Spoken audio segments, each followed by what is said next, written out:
Hello and welcome to the Tillage Edge with me, Michael Hennessy. This is your regular update for all your tillage news and advice. Back in early February, we caught up with Andy Mahon in the UK and we promised to touch base with him again to see how the year is progressing for him. Andy is a Dubliner managing a large farm in Eastern England and has made a conversion to a no-till system over the past few years. Planting spring crops in a no-till system presents different challenges to conventional systems, and this year will be no different with higher rainfall totals in the spring. Andy, you're very welcome again to the podcast. I know you're very anxious to get back out spraying the final fungicide to wheat, so we'll jump straight into the questions. How did you get on planting spring crops this year? It's been an interesting spring. We started planting, it was quite wet early part of winter and coming into March.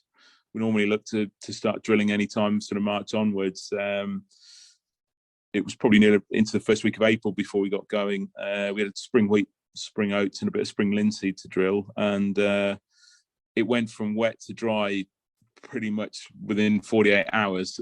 And so we started drilling. It was a little bit probably wetter than I'd like when we started drilling, and it quickly dried within 48 hours. I'd say it was like you flicked a switch almost, and the ground dried out very quickly after that. And then it felt like last spring, and then it started to rain end of April, and it didn't let up really through May.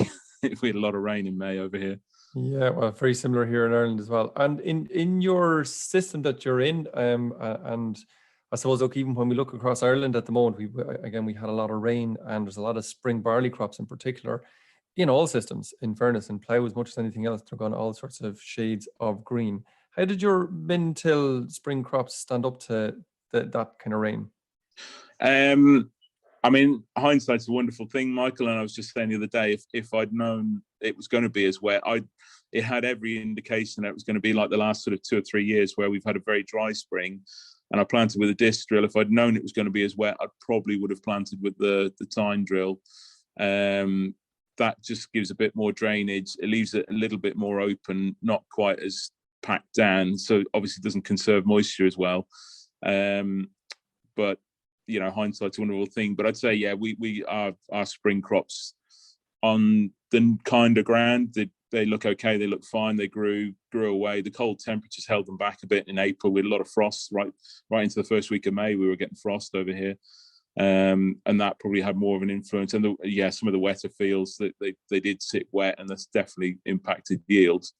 So maybe if we just go back a little bit, maybe for some of those spring crops, and maybe all the way back to last harvest. So the combine goes through those fields, you know it's destined for a spring crop. You might just step us through what sort of management you put in place for those fields to bring it all the way around to set it up for planting in your spring crops. So unfortunately, in a normal year, and where I'd planted, we took the winter wheat off last August, beginning of August, and we planted a cover crop in pretty much straight away. You know, as soon as we combined the field, we were straight in, drilled a cover crop.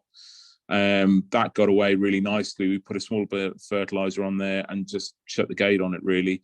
And we got, terrific amount of biomass and rooting in there.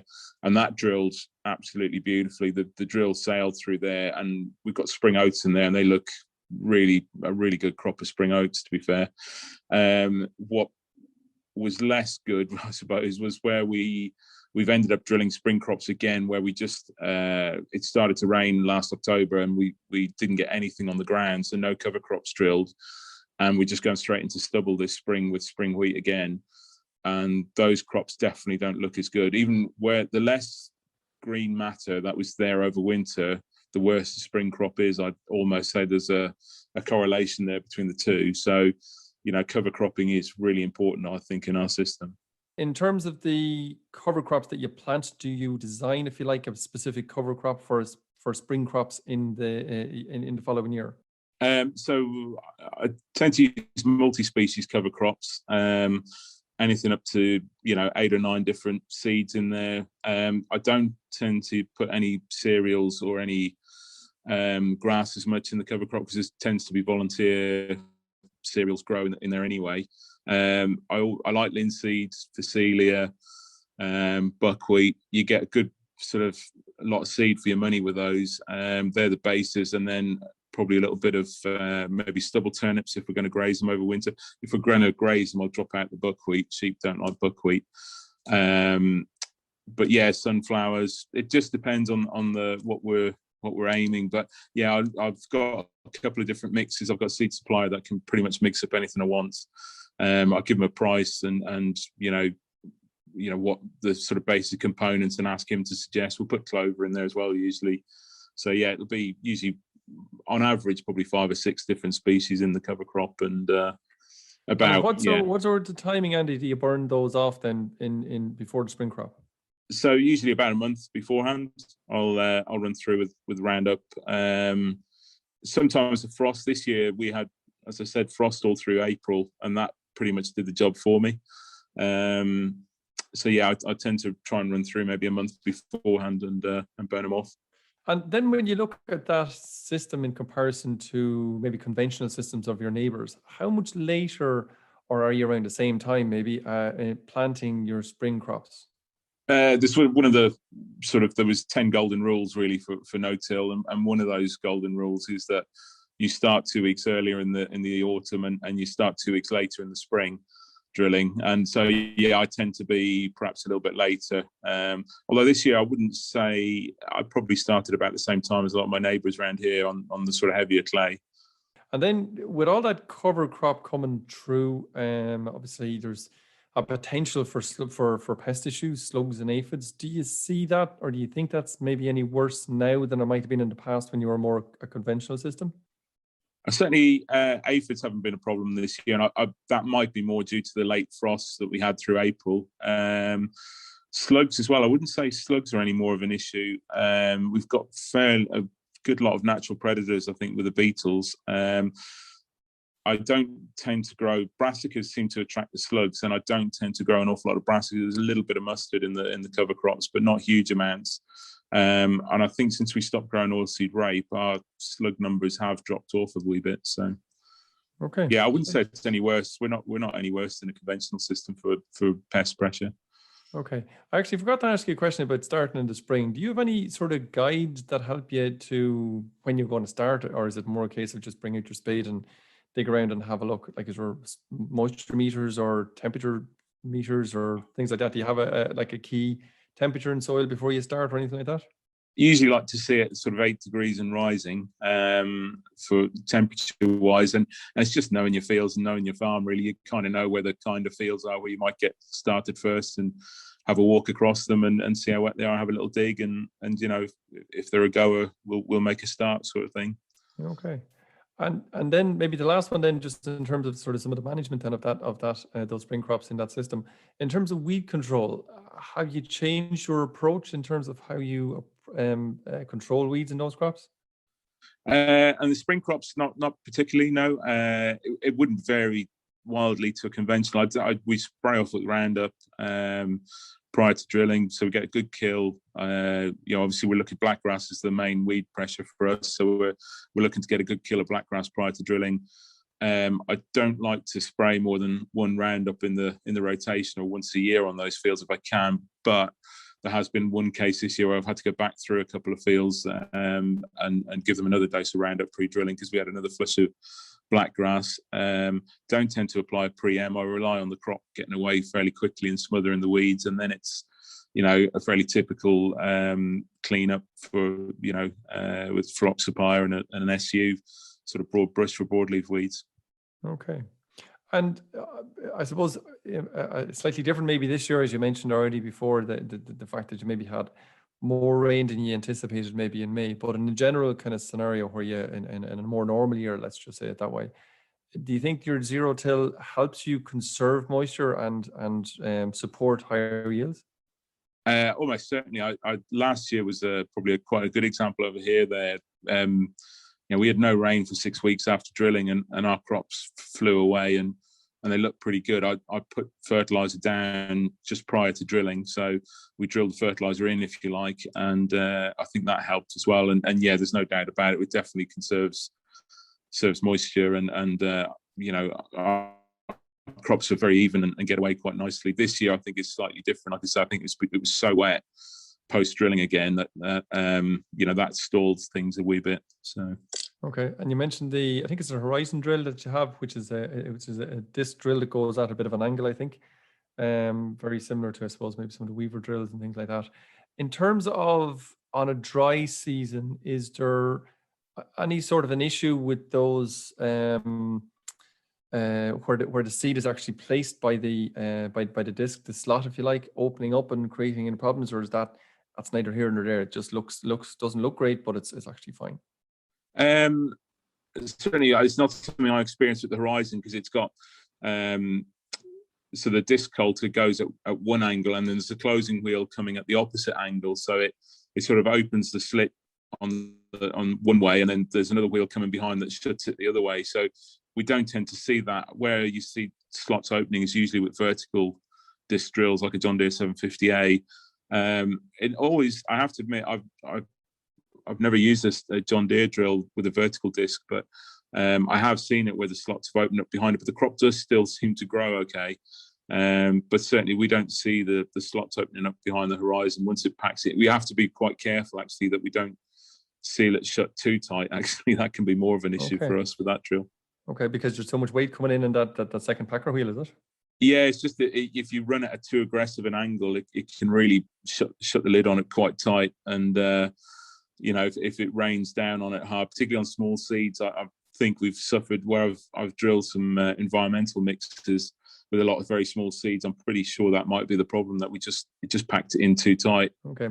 Coming back then to your spring crops, in terms of the crops that you have in there, is it a targeted market you're putting it in for, as in a premium market to maybe normal? Unfortunately not. I mean, I started growing oats probably 10 years ago, and spring oats were not really the norm over here. But as oilseed rape people have just stopped this. I can't think of where the nearest oilseed rape field to me would be. Whereas before it was everywhere. People are starting to switch into spring oats, and the market is fairly saturated now. So contracts for that are quite hard to come by. There's plenty of spring malting barley contracts, but again, it's hitting the spec with that. And spring wheat, there isn't really any particular contracts for that at the moment. It's I grow coacheese, which is a Group 2, so that goes into a Group 2 market along with winter wheat. So but you might like to maybe be in it, but not a huge amount of opportunities just around you at the moment. Yeah, I think so. Yeah, that probably sums it up. Yeah, I mean, if I could get the spring oats on I put them they're committed to be sold through a merchant over here, but trying to get contracts they're quite rare, actually, and the people who are on them don't give them up, sort of thing. So they there's not that much of a market for them, unfortunately. But there is talk. There's an oat milk factory going to be built not too far from me, about an hour away. So whether that will take a bit more of the oats out of the market, that'd be quite useful for us, maybe. Okay. We might just turn a little bit maybe and just have a look at maybe chat about your winter crops. How are they looking at the moment? Are you happy with them? Yeah, I'm just going through ear washes at the moment on the milling wheat. I've got one more load to do this morning, and they've really turned a corner. If you'd asked me probably a month ago, I would have said, they'll be pretty average at best. But I mean, the wet patches where we had standing water over winter, they're still not great, but they have filled in. But yeah, there's some good potential. I think actually the weather's really, that rain in May, the winter crops just loved it, and now we've had some decent sunny weather the last 3 weeks. They're really motoring, and they're very tall actually, which and they're very clean. The fungicide programs work really well, and but yellow rust has been probably the biggest issue for me this year over here. Septoria has not been too bad, so but they're pretty clean, and I think there's a decent amount of potential there. Yeah. And just when you're talking about that, in terms of your typical program that you're using on the wheat, what sort of program is that? So I tend to sort of go with the weather at the time. Really, I see fungicides as you're buying sort of 3 or 4 weeks insurance going forward. So we had a triazole. There was no sort of T0s, if you like, no growth stage 30s, other than on some Skyfall. I just put a triazole on at T0 there for yellow rust control. The sort of T1 timing, growth stage 32, we had a triazole and a multi-site, and then at T2 was sort of full flag leaf timing, which we were a little bit late. There was quite a long gap actually, because the weather was just wet and windy all through May. We just couldn't get out of the sprayer. And I did end up getting around the wheat in a hurry in sort of a day and a half. And we went with an SDHI and a multi-site at sort of full flag leaf timing. So that was some of the newer chemistries, the Revisols kind of thing, was it? Yeah, I used Elatus on Crusoe because that's always quite handy for brown rust control. The Crusoe does tend to get brown rust later on in the season, so Elatus is very good on the rust. And then I had Innertrek, or I forget what the brand name is now, but the new Corteva product. I use that quite a bit on the rest of it. And we've got a few trials looking at that. We've got a sort of trial field where I've got Revisol, Innertrek, Ascra, and Elatus all sort of side by side in tram lines. But again, I don't think there's much in it. Certainly at the moment, it's been dry, really, fairly dry since I put those on. So this is a trial for yourself or a trial for a company? Just for myself. Yeah. I just like to look at these things. Yeah.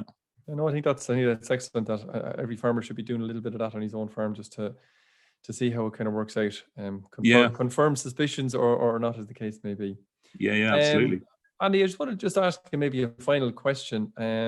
Maybe when you're looking out a little bit wider, or maybe traveling the country around a little bit, if you were during the COVID, how do you rate crops around your area? Is the southeast of England, south or the east of England, East Anglia kind of thing? Is it looking good in terms of good yield? I think so, yeah. I have actually. I've been over to further east of here a couple of times recently for either for meetings or to visit people, and I'd say there is some good potential. I think blackgrass control's been mixed bag. There's some horrendous fields of blackgrass around about, and other fields where they were clearly drilled a bit later, don't look too bad. But I'd say overall that the crops generally don't look too bad. Spring crops probably aren't as good as last year, but I'd say on the whole things are looking not too. I don't think it'll be too bad a harvest at all. Andy, thank you very much for your time. I know you're really busy and you're trying to get back out and do a bit more spraying. So again, thank you very much. No problem. Thanks, Michael. So that's it for the Tillage Edge, and my thanks to Andy for joining me. The next in the ECT Grass Weed webinars is on next Tuesday, June the 22nd at 11:30 a.m. It centres around farmers in the northeast and will focus on blackgrass and brome control. The final episode in this series is on July the 6th from Cork and will focus again on sterile brome, blackgrass and also ryegrass. The Oak Park Trials Open Day will take place on June the 30th and July the 1st. You can only attend this by booking first, and the details of how to do this are on the Teagasc website. So finally, don't forget, if you like this podcast, then recommend it to a friend or colleague. And as always, review, rate and subscribe on Apple Podcasts or Spotify so you never miss an episode. And for more information, go to teagasc.ie. I'm Michael Hennessy. Thanks for listening, and I'll be back next week with more tillage news and advice.